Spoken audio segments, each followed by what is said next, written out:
দেখেন আমার সেনাবাহিনীদেরকে, হ্যাঁ দেখছেন, ছোট ছোট টাটকিনি মাছ সিদ্ধ করে দিয়েছি। দেখেন কত মজা মজা করে খাচ্ছে। কিন্তু খাবারটা দেন বাটটা মেখে, কেউ খাবে কেউ খাবে না, কেউ এদিকে যাবে কেউ সেদিকে যাবে। মানিক তুমি চলে আসো, তোমাদেরকে খাইতে দিব, দাঁড়াও, বসো। কেউ খাবে কেউ খাবে না, কেউ এদিক যাবে কেউ ওইদিক যাবে। আর এই কালু, কালু হচ্ছে শুধু হালুমের পিছে লেগে থাকে। হালুম কোথায় যাচ্ছে কি করছে সেগুলো না করলে তোমার পেট ভরবে না। সবাই খাইতেছে কিন্তু তোমার ইন্টেনশন হচ্ছে তুমি তাকে কখন ধরবা, কখন মারবা, কখন কি করবা। তোমার কাজ হচ্ছে সেইগুলো। কেন? হ্যাঁ, কেন এইগুলো করো কেন? হিংসা, মনের মধ্যে খালি হিংসা। কারে মারবা কারে ধরবা সেসব হিংসা খালি। এত হিংসামি করার কি দরকার পড়ছে তোমার? কেন তুমি হিংসামি করো? প্রচণ্ড গরম, আর এই জন্য লাইট ধরাচ্ছি না। কারণ বাচ্চাগুলো ভাই এত বিরক্ত করে বলার মতো না। রাতে আজকে আমি শুইতে শুইতে আমার ফজরের আজানের আরও আধা ঘন্টা চলে গেছে। তাই চিন্তা করেন, মানে প্রথমে হচ্ছে ওই এতিম বাচ্চা চারটা, ওই চারটাকে খাওয়াতে হচ্ছে। তারপরে হচ্ছে রাখির আছে এগুলোকে খাওয়াতে হচ্ছে। তারপরে হচ্ছে মিনার ফুসকো আছে চারটা, ওগুলোকে খাওয়াইতে হয়েছে। ছোট একটু অসুস্থ আমার রাজা, তারে মুখে তুলে খাওয়াইতে হয়। তার মুখে তিতা, সে খায় না, তারপর আবার মেডিসিন খাওয়াইতে হয়। আর আমার মিটু, সে তো আরও বড় পেশেন্ট, তাকে মিটু আর ছোটো একটুকে রাতে খাওয়াইতে ধরলে তাদেরই লেগে যায় 2 ঘন্টা। 5টা 6টা মেডিসিন এক ফোঁটা এক ফোঁটা করে খাওয়াও, খাবার খাওয়াও, দুধ খাওয়াও, এগুলো করতে করতে 2 জনের 2 ঘন্টার মতো লেগে যায়। তারপরে এই ফুসকুগুলোকে খাওয়াইতে কত সময় লাগে।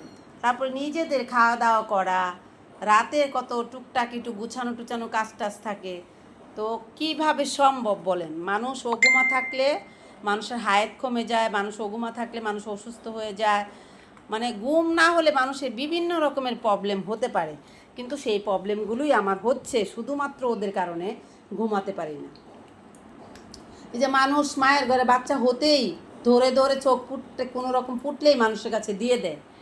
এখন আমি ওই কাঁটা বনে নিয়ে দিয়ে আসে, কাঁটা বনে খাঁচার মধ্যে ভরে রেখে দেয়। প্রচণ্ড গরমের মধ্যে এক ফোঁটা পানি খাইতে দেয় না। পাশে কুকুরের দোকান থাকে, কুকুররা চিৎকার করতে থাকে, কুকুরের দেখে ভয় পায়। আর ওরা 8টা বাজে দোকান বন্ধ করে চলে যায়, পরের দিন সকাল 9টার দিকে এসে খুলে, এই মারে না, পরিষ্কার পরিচ্ছন্নতা করতে করতে বেলা 12টা বাজে। তারপরে ওরা স্টোভের মধ্যে কটা চাল রান্না করে, যাও ভাত রান্না করে, যাও ভাত রান্না করে একটু দেয় একবেলা। যাও ভাত তো খায় না বিড়াল, বিড়াল তো মাছ মাংস খায়, দিয়ে রাখে, কঙ্কালের মতো হয়ে যায়। তারপরে যখন ও মানুষ কেউ নিতে আসে, কারো কাছে বিক্রি করে, জিনিসপত্র বিক্রি করে, ওদেরকে বিক্রি করে, এক সময় দুঃখী দেখা গেল বেশি দিন হয়ে গেছে কেউ নিল না, সেক্ষেত্রে ওরা কাটা ছেড়ে দিল, অসুস্থ হয়ে গেল খাঁচাতে থাকতে থাকতে। যারা গড়ে বাসার বাড়িতে জন্মগ্রহণ করছে, ফ্লোর পাড়ায় ফ্যানের বাতাস খায়, আরামে থাকে, যেখানে ইচ্ছে সেখানে ঘুমায়, ভালো মন্দ খায়, সেই বিড়ালগুলো কখনো খাঁচার মধ্যে থাকতে পারে না। তো তখন যখন ওরা কঙ্কালের মতো হয়ে যায়, তাদের তখন বোঝা হয়ে যায়। তখন তারা রাতে দোকান বন্ধ করার সময় বের করে রাস্তার আনাচে কানাচে ছেড়ে দেয়। তখন তারা গাড়ির তলে পড়ে মারা যায়। তারপর হচ্ছে এমনি দুঃখে দুঃখে মারা যায়, না খেয়ে মারা যায়, অসুস্থ হয়ে মারা যায়। এই যে কাইসিটিগুলো, এই যে ঘটনাগুলো ঘটে, আমি একবার দিয়েছিলাম মানুষের কথায়, আমার কয়টা বিড়ালকে দিয়েছিলাম, এক রাতে দিয়েছি, পরের দিন থেকে তার পরের দিন আমি গিয়ে নিয়ে আসছি। আমি তাদেরকে ভিডিও কলে কথা বলতে বলছি।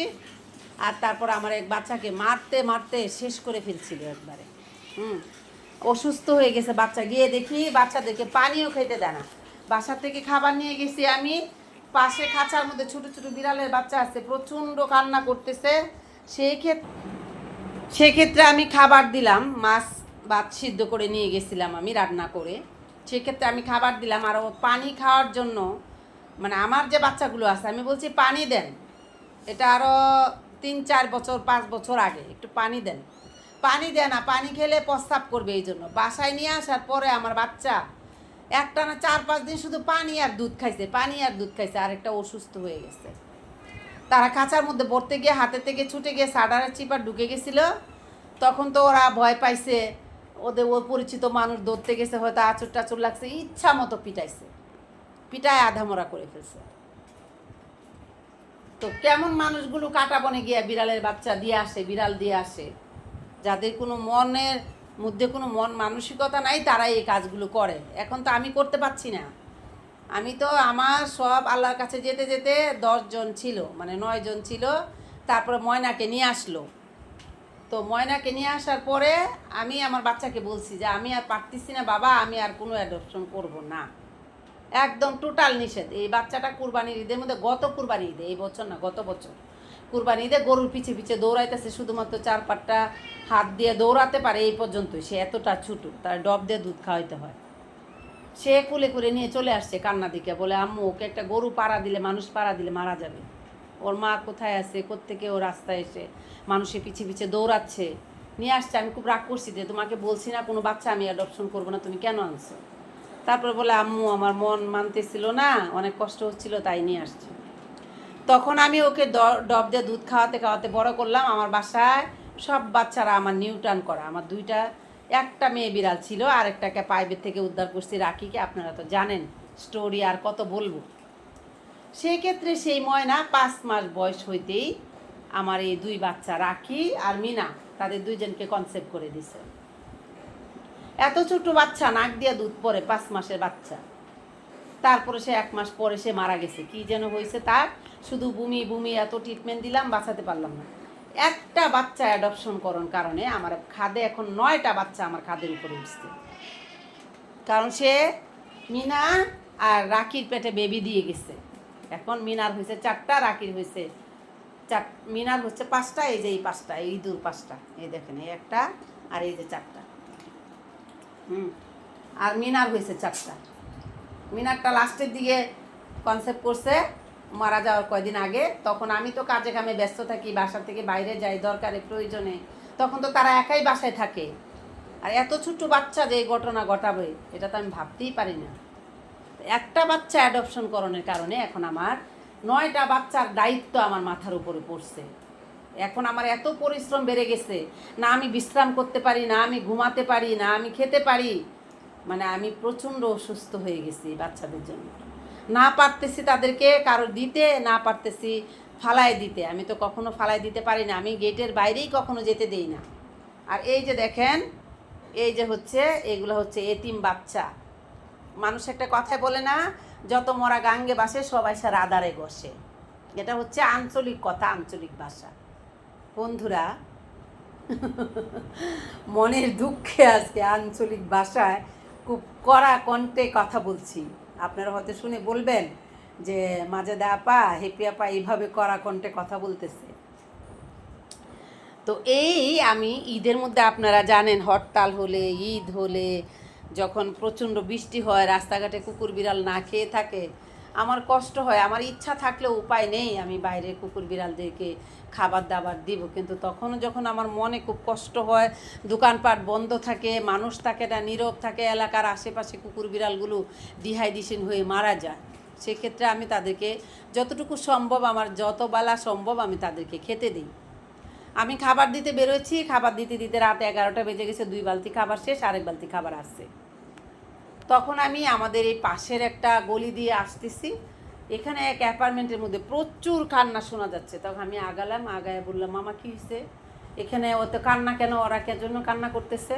আর এক ভদ্রলোক অ্যাপার্টমেন্টের, তিনি দাঁড়ায় দাঁড়ায় ভিডিও করছে, ভিডিও করে ফেসবুকে পোস্ট দিচ্ছে যে বাচ্চাগুলোর মা নেই, প্লিজ হেল্প মি। বাচ্চাদের চোখেই ফুটে নাই, 5 বাচ্চার মধ্যে 4 বাচ্চার চোখ ফুটছে, আরেক বাচ্চার চোখেই ফুটে নেই।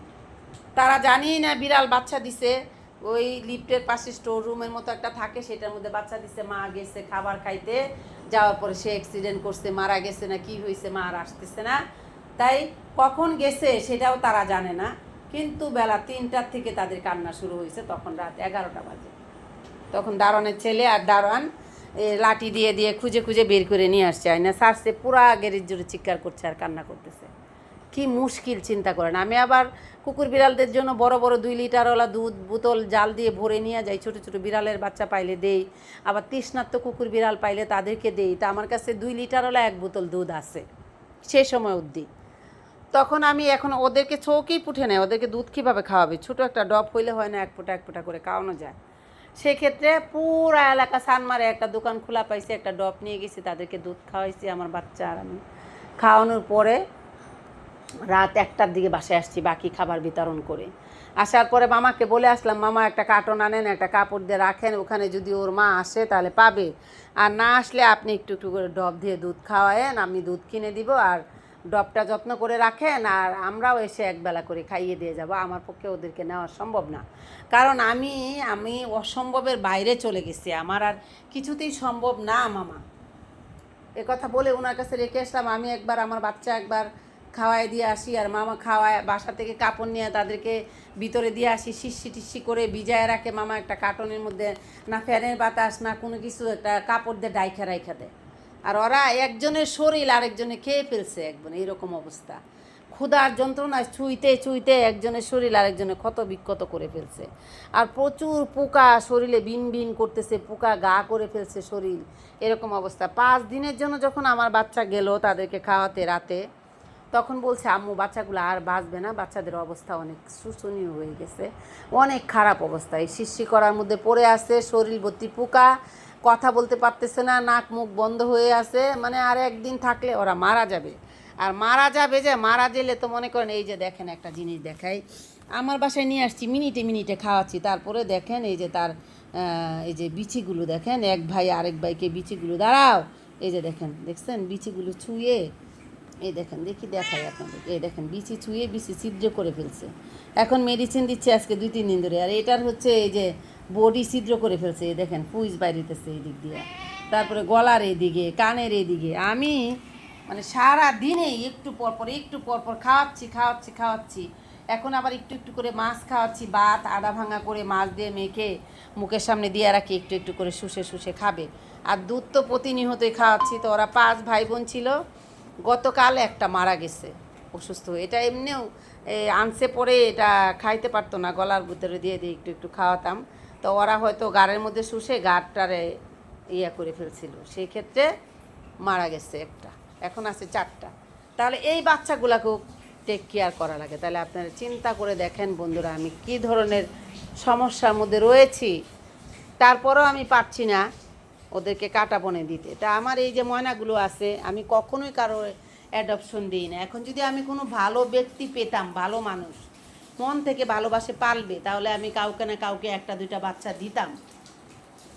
তো বন্ধুরা, আপনারা যদি কেউ শুধু শখের বসে না, একটা বিড়ালের সারা জীবন যতদিন সে বেঁচে থাকবে, 5 বছর 10 বছর, যদি দায়িত্ব নিতে পারেন, তাহলে আমার সাথে কমেন্ট বক্সে এসে যোগাযোগ করবেন। এই যে আমার এরকম পুটপুটে বাচ্চাগুলো আছে, চাইলে কেউ আমি 1টা কি 2টো বাচ্চা দিব কাউকে। আপনারা যদি সেরকম ব্যক্তিত্বের কেউ থাকেন, তাহলে আমার সঙ্গে যোগাযোগ করবেন। সবাই ভালো থাকবেন, খুদা হাফেজ, টাটা।